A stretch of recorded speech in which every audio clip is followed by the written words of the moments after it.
So, the leftists who routinely mock religion, mock God, mock Christians, and all of our traditions, beliefs, and ideals are now suddenly so offended that President Trump posted a meme of himself as the Pope. The left is offended by memes, and meanwhile, I'm offended their precious illegal aliens keep murdering, stabbing, raping, and assaulting Americans. So, we are clearly not the same, but the show does start right now.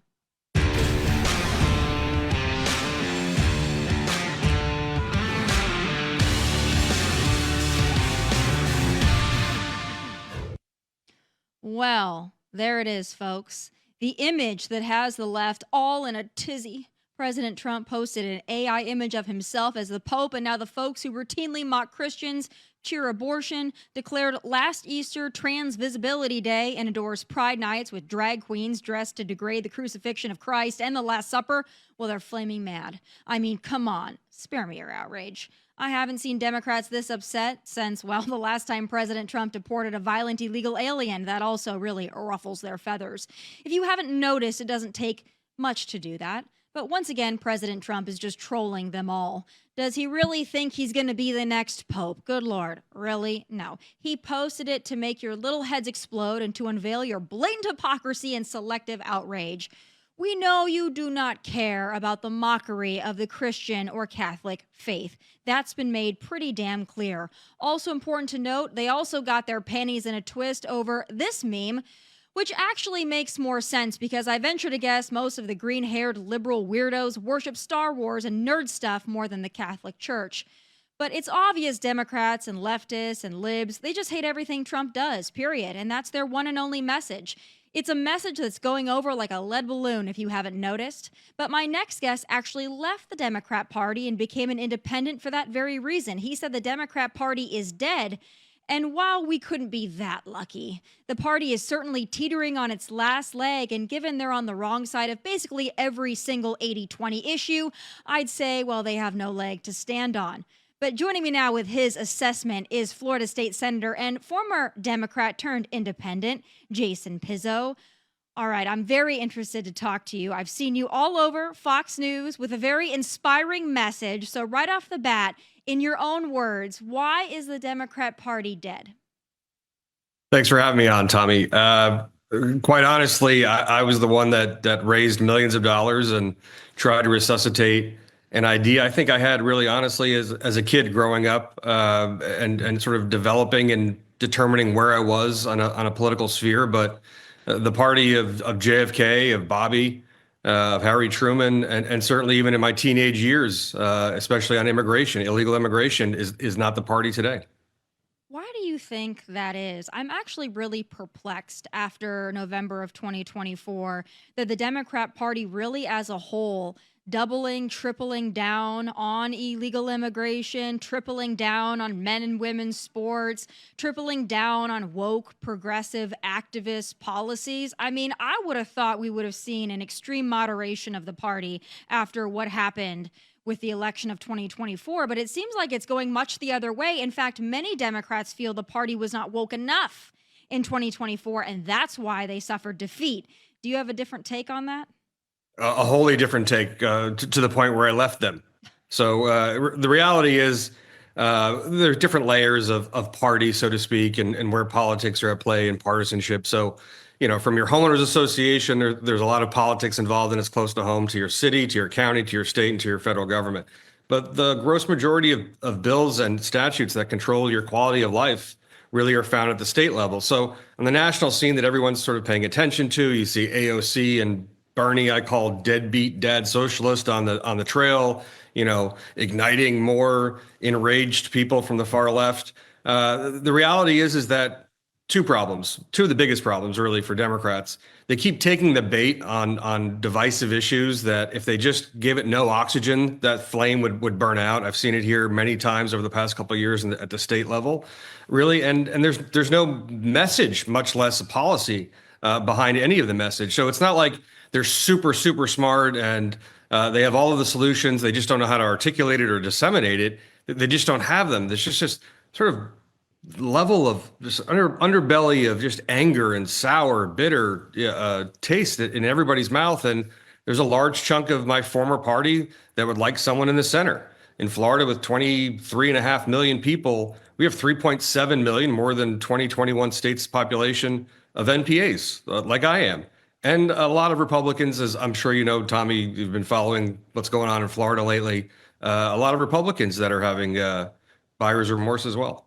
Well, I want to get into that because I'm very curious your take on all of that. But before we get to Florida itself, I do want to talk a little bit more about the Democrat Party as a whole because the spokespeople that the Democrat Party, your former party, has at the top, the ones at least that get time on cable news networks and they get crowds at protests after they get off their private jet to fight oligarchy.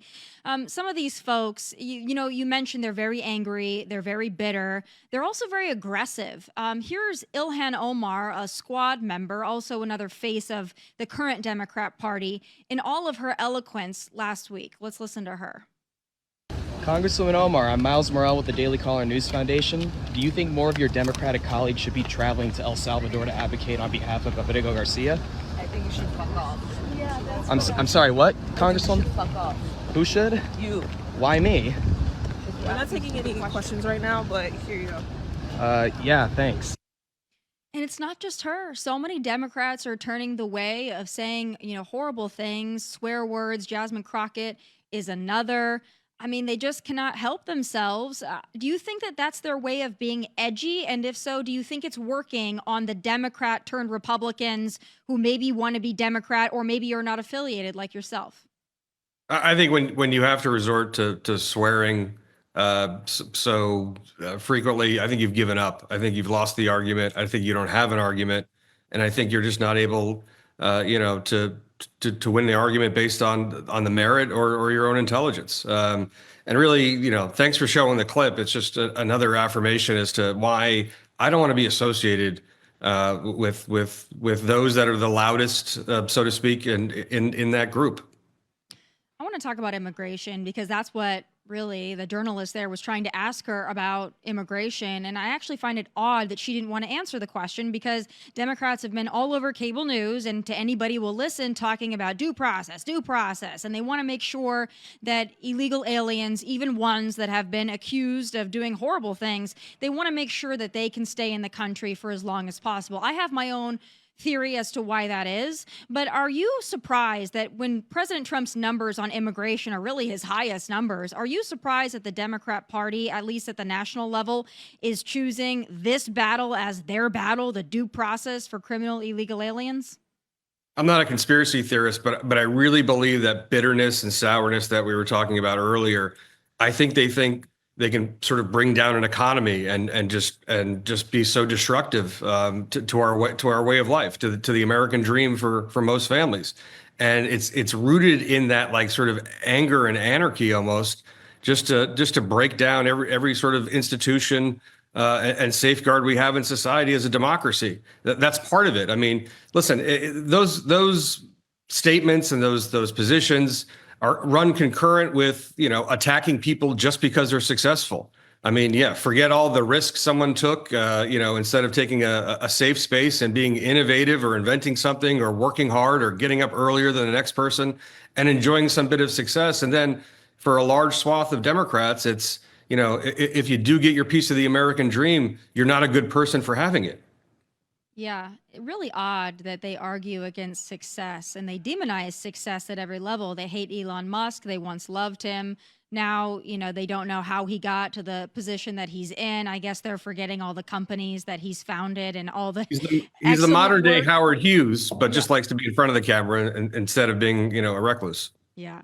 I do want to dig in a little bit more to the immigration and the law and order topic because I know that that's close to your heart with your background. So that's why it's actually surprising to me that you were ever a Democrat in the first place, especially in Florida, because in Florida, to my knowledge, it's a pretty clear divide. If you're for, cracking down on illegal immigration and you're for law and order, you're probably more on the Republican side. I don't see many Democrats advocating for law and order and cracking down on illegal immigration in Florida. But at a state level, how do you think Governor DeSantis has been doing as far as the crackdown on illegal immigration, some of the very successful raids that have been done in Florida, getting criminal illegal aliens out? Well, I think at the state level, and it's important that you make that distinction. I think Democrats are just taking a playbook of talking points that sort of trickle down from, I guess, national consultants on the issue. No one that's actually, boots on the ground here. But on the Republican side, Tommy, honestly, there's a very, tough talk, about being tough on immigration. But in reality, when I was a senior in high school, Barbara Jordan was releasing her report on the Bipartisan Commission on Illegal Immigration. And she's like, you're not serious people if you're not talking about the number one magnet for illegal immigration. And it continues to be wage. It continues to be labor. And so in Florida, we have E-Verify, which is the system to check people whether or not they're eligible to work. But we only require it for companies with 25 or more employees. The neighboring state of Georgia to the north, half an hour from here, where I am in Tallahassee, 10 or more employees. So you can't say you're super tough on immigration if you don't want to verify that everybody's eligible to work. And here's why it's an important data point. In Florida, according to triple checked on this one, 87.5% of all businesses in Florida have 20 or fewer employees. So you're getting the low 90+% of companies that are operating in Florida are not subject to verify whether or not someone is eligible to work. Now, I get it that the Democrats, due process and sympathies and empathetic and all that. But here's what I'm really worried about. I'm worried about my constituents. So out of both sides of their mouth, they're saying, we have to do this, we have to do this, but housing affordability and education and all of these things. Well, who do you think the number one competitor is, especially on the lower rent scale, the lower purchasing power scale? Who do you think is the greatest competition? It's illegal immigrants, whether it's for rent, whether it's for food and goods and services.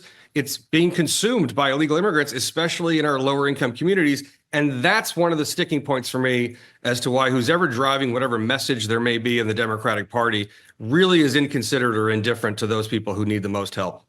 Yeah. Oh, I mean, listen, I want E-Verify for absolutely everybody. I'm one of those real hardliners on illegal immigration. I have very little sympathy. I understand people want to come and achieve the American dream, but it's something that's to be earned, especially in Florida, which is so rich with immigrants and so many that came the right way, so many that left horrible situations, but they respected our country enough to do it the right way. So for me, I have very little sympathy for those who cut in line. So Tommy, you asked me, how do I think DeSantis is doing? We have the illusory truth effect here, at play in Florida. Just say something enough times, just say that you're for this or for this over and over and over again with a lot of earned media. And you can generally, sort of change or set the zeitgeist as to the moment. But the reality is, listen, when DeSantis used taxpayer dollars to fly immigrants from San Antonio to Martha's Vineyard, about a week later, we had a twice returned illegal alien who was hired by a subcontractor for the Department of Transportation in Florida, who killed a sheriff's deputy in Pinellas County on a highway by operating heavy machinery. I wish that guy had been verified. I wish we spent the money on verifying those people who are entrusted for our safety and for infrastructure in the state of Florida. Let's be real. It plays really well on national media, but at a granular level, I want to make sure that the people who are coming in the closest contact with my family, with my constituents, are legally allowed to be here. Yeah, no, I agree. I do think that Governor DeSantis is very passionate about this, and I think that he's done a lot to crack down on illegal immigration at every turn. It's a hard thing to do in Florida, as you mentioned, because there's a lot of people that really like illegal immigrant labor, and obviously it's plentiful in Florida. Let's talk about just the overall state of Florida, though. I mean, it used to be very purple, very much a toss-up. It hasn't been that way in the recent past. Governor DeSantis has really made it very, very red, and him winning Miami-Dade, I mean, it was pretty overwhelming, the mandate from the voters of Florida that they want a conservative in charge. Now, regardless of how you feel about Governor DeSantis or not, when we look at the upcoming gubernatorial race in Florida, you've got a lot of high-profile names in it. Do you think that Florida is going to be reliably conservative? Do you think an independent or a Democrat could win Florida?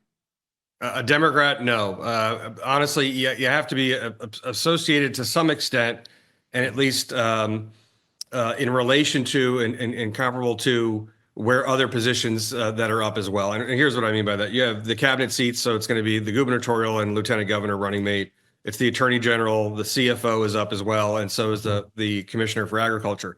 And I will concede right now that there's really no one on the Democratic side who's really equipped, unless they come out of the farm right now and show me on the ag side.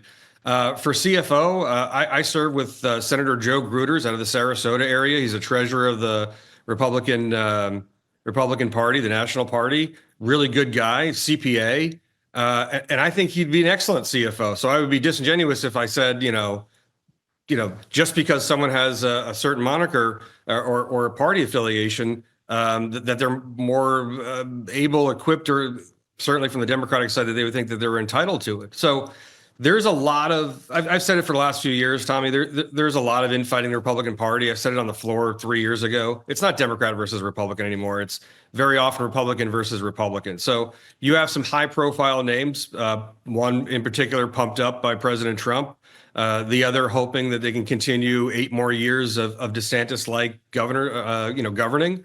But I think that there's a huge lane of the missing middle. So what is missing from the Republican Party in Florida? Because, from where I sit in Tennessee, looking at Florida, we still hear people say, make America Florida. So we're all very happy with the way Florida is governed. And I think a lot of people in Florida are pretty happy with it. What is the area that you think that Governor DeSantis or a potential Governor Byron Donalds, what are they missing? What are people upset about in Florida? Property insurance. Before you get to transgender high school athletes, woke CRT, AP African American history, any of those things, they have a piece of paper at the end of the month when they sit at the kitchen table. I'm actually sitting at my kitchen table in Tallahassee right now, and you're going over, I got to pay credit cards, I got to pay a mortgage, I got to pay insurance, I got to pay all of these things. And so, yeah, we can all rally together, and it's not so different than the Bernie AOC thing where they're sort of rallying people up on something that they really can't even articulate or understand or know what's going on. However, it's a very loud distraction too. Guess what? When I flush my toilet, I want the sanitary sewer to work. When it rains, I don't want my streets to flood. When my kids walk to school, I want the sidewalks in good repair and the street lights on. I want highways to be safe and efficient. I want universities and colleges and my kids' schools, to be a decent place to go to school. A lot of the narrative that's come out of post-COVID, like Florida's open for business, Florida's open and free, a lot of it sort of mirrors my late father. He passed away a few years ago, but bought a house in South Florida because he was done paying New Jersey state income taxes. He's like, I don't have kids in school. I don't know why I'm partners with Uncle Sam up here. But the reality is he wasn't really taxing goods and services in Florida. He wasn't going to the libraries or the schools. He wasn't on the roads in rush hour. So there's a bit of a libertarian streak, I think, that was most effective. No one wants to call it that, but that's what it is, which is kind of to each his own. I just don't want to pay for it. I don't force me to learn a new language. But, again, Democrats, as Billy Corbin says a lot, Democrats never lose the opportunity to lose. So, Democrats have focused on pronouns and not property insurance. They've not worried about things that are not sexy. And sometimes I'm very frustrating to people because we're term limited, and I don't think people should be here in perpetuity. I don't know why people would want to be here. There's so many more wonderful things to go do. And if you have a happy family and if you have a happy life, you shouldn't want to be here that long. But here's the reality. The things that are most important are tough love measures, things that might be expensive. I don't call it spending, I call it investment. I'm actually for much smaller government than we have right now. The Republican Party of Florida, running now for a generation of control over Florida, is incredibly bloated. I mean, I cut things at $500 million just by a negotiation on one particular bill.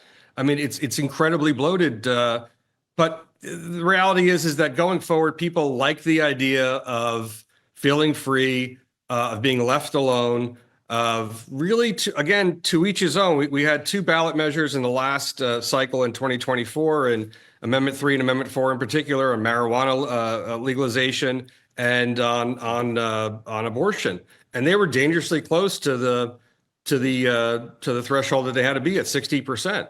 Certainly more than most of my colleagues and I get voted into. So, I think unless there's a different message, and I think a different message is coming, I think a different plan is coming.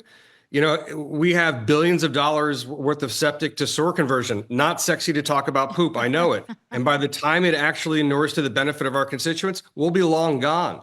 You know, in our position, I'm in the upper chamber of the third largest state in the country. I was the minority leader. I gave it up because I'm not there for people to remember me in 30 years. I'm there to make sure that all of those things that I talk about, those components of everyday life, are available to my kids. I have identical twin 18-year-old boys, Tommy. They want to live in Florida when I'm gone. Yeah. And I know it's corny, but I gotta leave it better than I found it. And all we're doing is talking about word salad. We're just saying things, as my team likes to say, instead of actually doing it.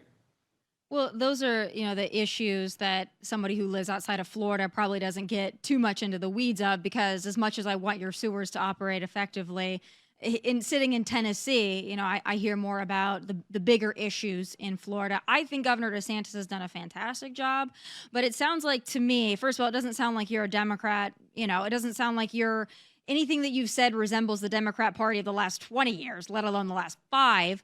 But I would also say it sounds like you're getting ready to run for governor in Florida. Am I picking up some hints that that's going to be the direction you're going?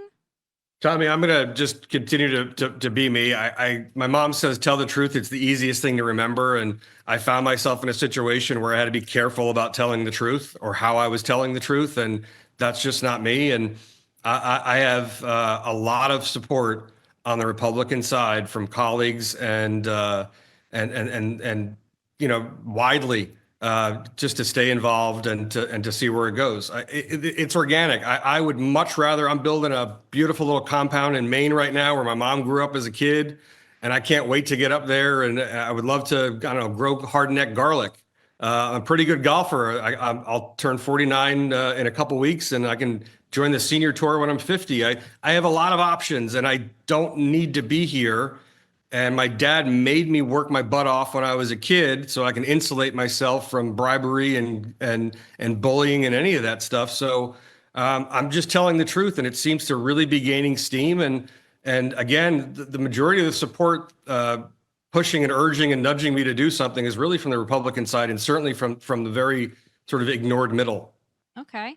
So do you think you could beat a Trump-endorsed Byron Donalds or a Casey DeSantis in a race? I'm a former homicide prosecutor. You put me on a debate stage at least once for a half an hour, and I will show the public what the truth really is and what the path forward is. So you think you could beat those two big names? Absolutely. Wow. Well, we'll look forward to your official announcement, because it sounds like you're getting ready to run. Before I do let you go, and there's the polling there, which I believe came out right before you left the Democrat Party. So very interesting there. Sometimes hard for an independent to win. But How am I looking? I mean, in the hypothetical, you're not looking bad. However, it's hard for independents to win. It's very hard. And Florida has become a very, glitzy area for a lot of national spotlight. So very interesting. What you're saying, though, sounds very common sense to me. I'm a fan of Byron Donalds. I'm a fan of the DeSantis family. But what you're saying sounds very common sense. Doesn't sound anything like the Democrat Party. Before I let you go, though, I do want you to weigh in on your former party, because I want you to give them some advice. And I don't even know if you're the best person to advise them, because it doesn't sound like you're a Democrat at all. But maybe you can help them with those people in the middle. And as much as I don't want you to help them, I want to get your take. So the Democrat Party, unlike Florida, they don't have really any options, it doesn't feel like. But I want to play you a couple of clips from former Vice President Kamala Harris from just last week. I want to start out with what she's been thinking about since her election loss. I didn't think it was going to go the way of elephants, but it sure did. Let's take a listen. Please allow me, friends, to digress for a moment. Okay. It's kind of dark in here, but I'm asking for a show of hands. Who saw that video from a couple of weeks ago, the one of the elephants at the San Diego Zoo during the earthquake? Google it if you've not seen it. So that scene has been on my mind. Everybody's asking me what you've been thinking about these days. Well, so your former party, the Democrat Party, would they be wise to put Kamala on the ticket in 2028? Kamala and her elephants? No, they weren't wise to put her on the ticket for 2024, and I never posted or spoke in support of that candidacy. Yeah. And I do have to ask you one last thing, too. At that time, you were a Democrat. Did you notice that President Joe Biden was declining before the June 27th debate? Yeah, both in his gait and as in the way he would articulate and his diction even. Yeah. Yeah, absolutely. So why didn't more Democrats sound the alarm on that? Because if I was in that party and I saw that, I would probably be pretty quick to say, Mayday, Mayday, we've got a problem here, because I wouldn't want to be associated with the wrong side of that historical moment. Why didn't more Democrats say something? Honestly, because everybody, the loudest Jason Pizzo critics, Tommy, are those that were going to be part of the apparatus if I was heading down the path of a Democratic nomination for governor and would stand to make a lot of money or be involved or feel relevant every couple of years. And that's it. I mean, the people who care. America is incredibly forgiving, incredibly understanding. And the most powerful message would have been had he literally just sat at a kitchen table, got on a Zoom, went public to the country, sat with his wife, and let Dr. Jill chime in and say, listen, I want to enjoy my husband for our remaining years. He's put his life into public service. He's a good and decent person, however you feel about it. It's time really to pass the baton or what's best for the country is, this is different. This is not FDR had all of his marbles and, was just physically, incapacitated to some extent. But JFK, never went a day without excruciating back pain to the point where he felt he was in a collapse, but still lucid. And I think America is incredibly understanding, incredibly forgiving, and he should have sat at a table, looked the American public in the eye, and said, "It's really time for me to go and not to run again. And over the next couple of days, weeks, whatever, I want to hear from you. I want to hear from America of who should run in my place, and not just sort of anoint somebody in the back room." Yeah, but I don't think that he would have ever given it up willingly. He had to be pushed out, thrown under the bus. Do you think now, my last question for you, do you think those that were closest to him or on the campaign trail for him, do you think that they have any future in national politics after they participated in what might be one of the greatest political cover-ups, certainly of my lifetime? I hope not. I will listen. Whether I run or don't run, whether I win or don't win, whether I come in a surprise first or a surprise last, I'm going to continue to tell people that the worst possible investment you can make with your time and your money is to continue to pay people who make the same amount of money, whether you win or lose, who handle candidates, who try to steer a message, who take the sex and the magic out of all of the reasons why people ran in the first place. And we keep recycling the same candidates and ideas, and it's not working. And that will be my sort of battle cry and save Americans a lot of money. Well, I like saving money. And as long as we're just checking the boxes on the former Democrat stuff, and because, you look to be shaping up for another run in some capacity, I do have to ask you a very important thing. Do you think that men belong in women's sports? It's one of the bills I voted on. I took some flack for it because I said, what the hell are we talking about? I was on the Senate floor and I said, we're talking about 11 kids over 6 years when we should be talking about repairing the unemployment system that crashed during COVID. No, they don't. And I voted for it. It was part of a whole clutch of other bills that were socially divisive. It was the CRT woke era, the whole thing, whatever. It was like one thing after another, after another, after another. But I'm the proud uncle of 3 beautiful nieces. Isabella, who's a great athlete in New Jersey. She'll be going off to Notre Dame, to Ilhan, who's at the University of Miami, and to Maria, who's also down in New Jersey and gets straight A's. No, boys shouldn't play in their sports. Yeah, it's really weird that the Democrats have such a hard time saying that. I thought they were the party of feminists. I guess not anymore. Well, I wish you the best of luck on your future endeavors. You sound like a Republican to me, but we'll just let you keep the no party ID title for now. But it's going to be very interesting. My brother put you up to that? Well, I don't know your brother, but listen, just listen to somebody who has common sense. Right now, that just puts you in the Republican category. But Florida is going to be, like you said, it's kind of Republican against Republican in Florida. I don't think Democrats have a fighting chance. Maybe an independent does. I don't know. I don't know about the sewer systems in Florida. But best of luck to you. Thank you for being so willing to have the conversations and be transparent about it, because that's always appreciated. Best of luck to your former party. May they hold on to all of their 80-20 issues, because I'm loving it. And thanks so much for your time. Tommy, thank you. Good to see you.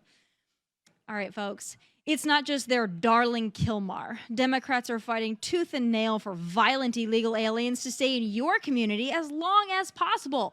And I'll tell you why, because it's time for final thoughts.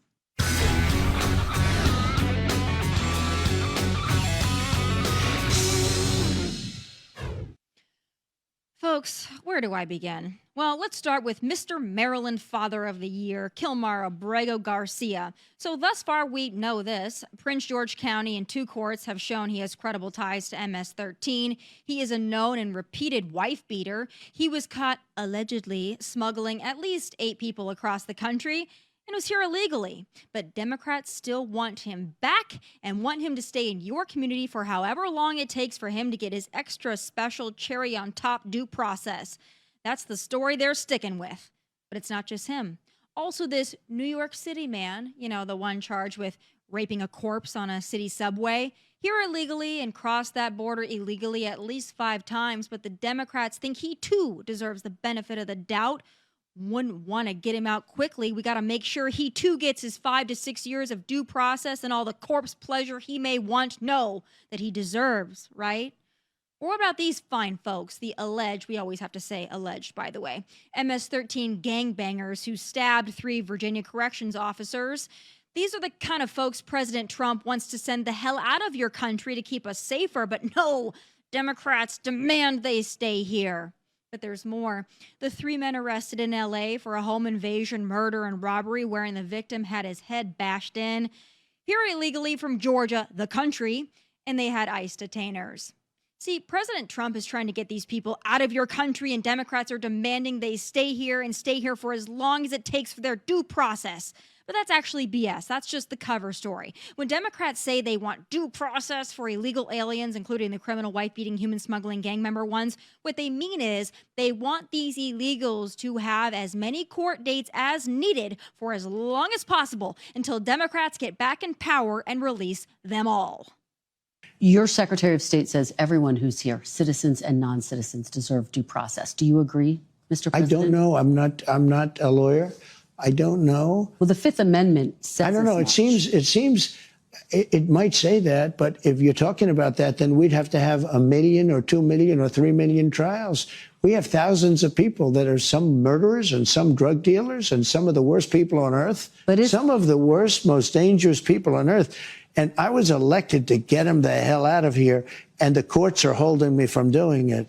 But even given those numbers that you're talking about, don't you need to uphold the Constitution of the United States as president? I don't know.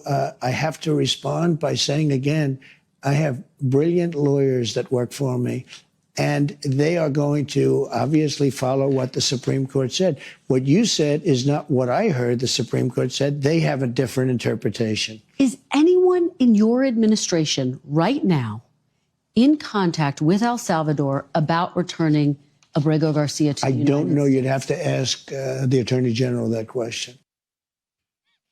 First of all, these fake news journalists, they really want these criminal illegal aliens back in your community as well. Maybe that's why no one trusts the fake news media. But one thing is abundantly clear. The open border invasion was by Democrat design. The Democratic Party was never concerned about the open border. They don't regret opening it. If they ever get back in power, they will open it up again. Do not forget that. And those are my final thoughts. Please be sure to tune in live tomorrow again at 1 p.m. Eastern. Catch full episodes of the show on outkick.com and Fox Nation. Please do like and subscribe to the YouTube channel at Tomi Lahren is Fearless. From Nashville, God bless and take care.